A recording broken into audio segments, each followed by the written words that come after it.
ಒಂದು ಹಳ್ಳಿಯಲ್ಲಿ ಲಕ್ಷ್ಮಿ ಅಜ್ಜಿ ಇದ್ದಳು.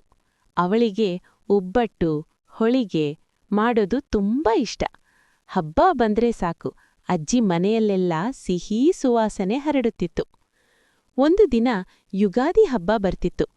ಅಜ್ಜಿ ತನ್ನ ಮೊಮ್ಮಗಳು ಅನುಗೆ ಹೇಳಿದ್ಲು, ಇಂದು ನಾವು ಫೇಮಸ್ ಕನ್ನಡದ ಒಬ್ಬಟ್ಟು ಮಾಡೋಣ. ಇದು ನಮ್ಮ ಸಂಪ್ರದಾಯ. ಅನು ಖುಷಿಯಿಂದ ಅಜ್ಜಿಗೆ ಸಹಾಯ ಮಾಡತೊಡಗಿದ್ಲು. ಮೊದಲು ಬೆಲ್ಲ ಕಡಗಿಸಿದರು. ನಂತರ ಬೇಳೆ ಚೆನ್ನಾಗಿ ಬೇಯಿಸಿ ಬೆಲ್ಲದ ಜೊತೆ ಕಲಸಿ ಸಿಹಿಯಾದ ಹೂರಣ ಮಾಡಿದರು. ಗೋಧಿ ಹಿಟ್ಟನ್ನು ಮೃದುವಾಗಿ ಕಲಸಿ ಚಿಕ್ಕ ಚಿಕ್ಕ ಉಂಡೆ ಮಾಡಿ ಒಳಗೆ ಹೂರಣ ತುಂಬಿ ಸವಿಯಾಗಾಗಿ ಬೇಯಿಸಿದರು. ಮನೆಯವರು ಎಲ್ಲರೂ ಅಡಿಗೆ ಮನೆಯ ಬಳಿ ಕಾಯುತ್ತಿದ್ದರು. ಅಜ್ಜಿ ತವೆಯಲ್ಲಿ ಒಬ್ಬಟ್ಟು ಬೇಯಿಸಿದಾಗ ತುಪ್ಪದ ಸುಗಂಧ ಮನೆ ತುಂಬ ಹರಡಿತು. ಬಿಸಿ ಬಿಸಿ ಒಬ್ಬಟ್ಟು ತಿನ್ನುತ್ತಾ ಎಲ್ಲರೂ ಸಂತೋಷಪಟ್ಟರು. ಅನು ಕೇಳಿದ್ಲು, ಅಜ್ಜಿ, ಈ ಒಬ್ಬಟ್ಟು ಏಕೆ ಇಷ್ಟು ವಿಶೇಷ?